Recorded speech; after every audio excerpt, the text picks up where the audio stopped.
The first AP Top 25 college preseason poll was released yesterday. Um, and this happened or was this I don't know, was this 2 nights ago? Garbage poll. Garbage poll. I believe it came out on Monday Monday afternoon. night or afternoon, whatever. But I wanted to go over this. So, real quick rundown top 5 teams: Texas, Penn State, Ohio State, Clemson, Georgia. Next 10: Notre Dame, Oregon, Alabama, LSU, Miami, Arizona State, Illinois, South Carolina, Michigan, Florida. Next 10, rounding out the top 25: SMU, Kansas State, Oklahoma, Texas A&M, Indiana, Ole Miss, Iowa State, Texas Tech, Tennessee, and Boise State. Memphis got a vote as well. BYU, Utah, Baylor, Louisville, other teams in there. What Make was the the first graphic. thing? What'd you say? Make the graphic, Memphis. Receiving votes. Hey, they did. I thought about, I should have put a banner. First, Texas, receiving votes, Memphis. So you head on over if you go over to FanDuel Sportsbook and you look at the, I guess I don't want to say way too early, but the first national championship winner odds that they Right. have, they've got Texas one as well with plus 550. They've got Georgia plus 650, Ohio State plus 650, and Penn State plus 700. And then you get the double digits: Alabama, Clemson plus 1100. Right. What in this top? I mean, is there anything at all in this garbage poll? Anything, whether it be teams on the top 25, Yeah. or any of these odds that does anything jump out here to you based on their placement or anything? Well, just talking about the poll in particular, Yeah. I was shocked to learn that Texas. This is the first time ever that Texas has been preseason number one in the AP poll. That true? Uh, that's a true story. Oh, Texas is a blue blood program that seems like they've been playing good football for 150 years. since I was born. Yeah, they have never been number one in the preseason poll. However, they are also underdogs in week one against Ohio State, which is an amazing week one matchup. Yeah, man. But Yes. if you're going to make if Vegas is going to make Ohio State the favorite, then maybe Ohio State should be number one in the AP poll. But I know the Associated Press are not odds makers, and so whatever. It's just kind of strange that Texas, like, for the first time ever, we're number one in the preseason AP top 25 poll. However, in week one, we are underdogs against Well, Ohio State. well, and you go in here, Penn State's number 2, but Ohio State's favored above them in everything. I mean, what do you think about Yeah, this so Penn State ranking? What do you think about that? So this was what's crazy. I figured that Texas would be number one. I thought that was obvious, Yeah. but I note here, where did it go? Shoot, they were only. Oh, here it is. Penn State lands at number 2 with 23 first place votes. Texas had 25. There was only 5 votes difference in number 1 and number 2. It's the closest between the top 2 teams in the AP poll since 1998. Um, I've just never believed in Penn State. I haven't either. Yeah, same. And they have fallen victim to, they were a playoff team. They won a playoff game. And that game was against Boise State. They still have yet to beat. Boise State, who's ranked 25 in this garbage poll. Yeah, and no shade at Boise State by any means. No.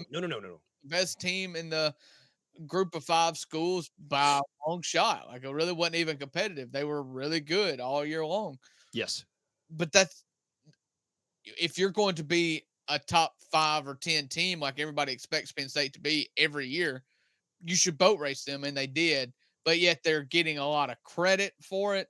And they're getting credit for Drew Aller, being a 3rd year or 4th year starter. One of them, he feels like he's been there forever. Yeah. And I've still just yet to be impressed by him, like as a whole. I feel like you're giving them the nod at the preseason, but it does not translate to me to what I expect Penn State to be at the end of the season.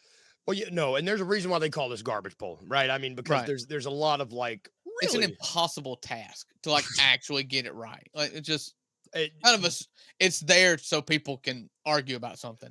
I would say it's easier to get a March Madness bracket closer to right than this, because this is just so It's random. the reason why I kind of like the fact that the College Football Playoff Committee, whether or not you like a a committee of 75-year-old dudes determining college football rankings. I don't. But I do like the fact that they wait till like week 8 to Yes. even release a poll at all. It's nice. Because you have so much implicit bias when you read a preseason poll. Because what is the first thing we did is we looked at everybody's schedule and we realized, oh, Mississippi State and Florida and this team play the most ranked schools of anybody in the country. They have the hardest schedule. And it may be true, but it may also be that some of these teams that we have ranked so highly, and I'm planting my flag for Penn State here, I guess, are just not going to be as good as what the media thought they would be. You know? Yes. Like I take a little bit of like the coaches had Ole Miss at 25. I mean at 15. At 15.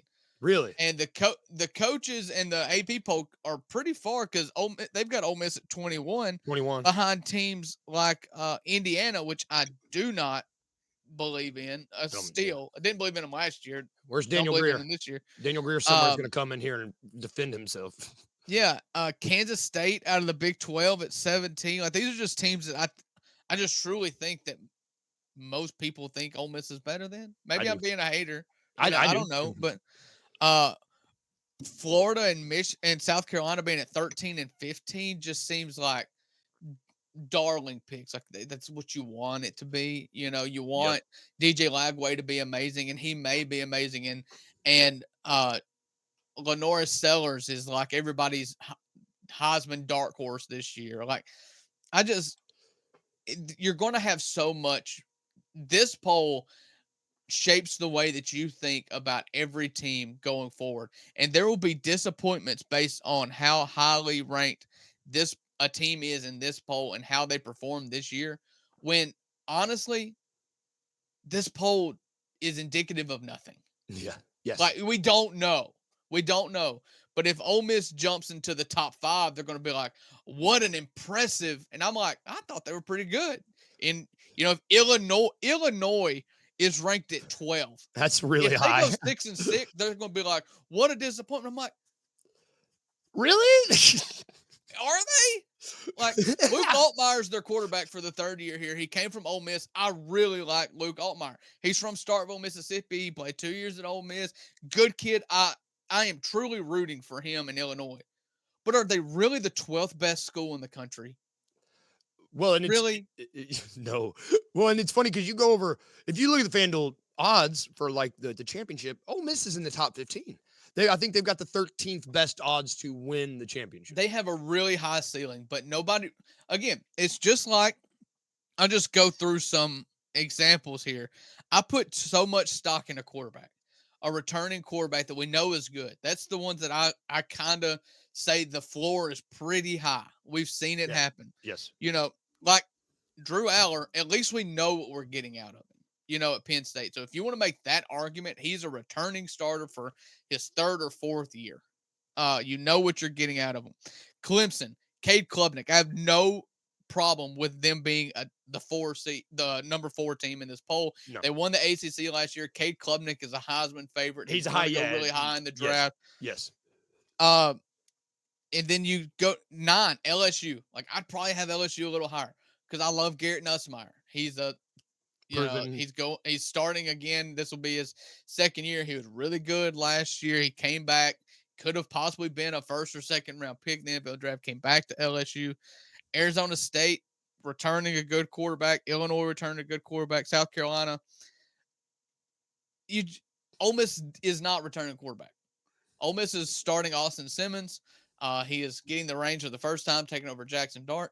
If you listen to what the noise is at camp from reporters that cover the team and are at practice and from Lane Kiffin and the staff, they think he's amazing. Really? You just haven't seen him. So, no, I don't have a problem ranking Ole Miss at 21. But the reason why they're at 21 is because you look at what they lost and what they're replacing with. They lost Jackson Dart. They lost Trey Harris. They lost they didn't have any running backs, but they lost Walter Nolan, who was a 1st-round pick, and Princely Mamiellan, who was a 2nd-round pick. And they lost a bunch of dudes. Yeah. Ole Miss thinks that they replaced them with really good dudes. But because of just what they lost versus what they returned, I have no problem with them being 21. I don't. The coaches thought they were 15. I just which matters. I think ultimately, I think what I get at here is take it, let's talk about it. It's fun, it's a good piece of content. But if you think that this is like legit, like it came from it was written on a tablet at the top of Mount Sinai here. Like it's not. It's not. It's a extremely flawed, educated guess.